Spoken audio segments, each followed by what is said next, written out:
ایک دن حضرت عمر صبح نماز پڑھانے کے لیے حرم تشریف لائے۔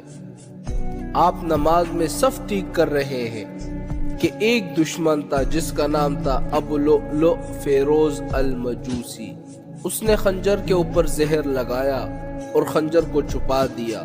حضرت عمر محراب میں تھے، نماز پڑھا رہے تھے، تو اس بدبخت نے محراب میں جا کر حضرت عمر پر حملہ کیا۔ ایک طرف سے چاقو گھسایا تو دوسری طرف سے حضرت عمر کی آنتیاں مبارک نکل گئی، اور اس وقت پہلے صف کے لوگوں نے اس کو پکڑنے کی بڑی کوشش کی، لیکن اس میں 13 آدمی زخمی ہو گئے اور 9 صحابہ شہید ہو گئے۔ لیکن حضرت عمر کو دیکھو کہ اس عالم میں بھی حضرت عمر کو نماز کا خیال تھا۔ اپنے بیٹوں کو حکم دیا کہ آگے بڑھ جاؤ، نماز پڑھاؤ، نماز کو پورا کر لو۔ تو پچھلے صفوں میں جتنے صحابہ تھے ان کو آواز سمجھ میں نہیں آئی کہ یہ تو حضرت عمر کی آواز نہیں ہے، لیکن ان کو کیا پتا تھا کہ پہلی صف میں حضرت عمر کا قتل ہو گیا ہے۔ نماز ہونے کے بعد صحابہ نے دیکھا کہ حضرت عمر تو زخمی ہے اور محراب نبی خون سے لت پت ہے۔ حضرت عمر نے بیٹے کو بلایا، طبیب آ گئے تو انہوں نے پینے کے لیے دوائی دی، لیکن جیسے ہی انہوں نے دوائی پی تو پیٹ کی آنتوں سے باہر نکل گئی۔ اب کوئی امید نہیں ہے بچانے کی۔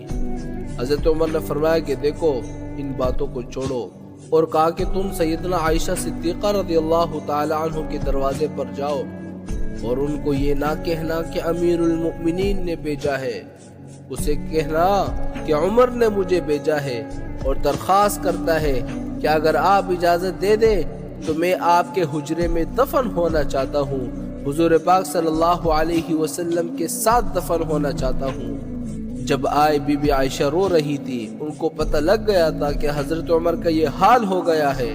ان نے کہا کہ بیٹا واللہ میں نے یہ قبر کی جگہ اپنے لیے رکھی تھی، لیکن آج عمر نے مانگ لی ہے، وہ مجھ سے زیادہ اولا ہے، لہٰذا اس کو یہاں پر دفن ہونا پڑے گا۔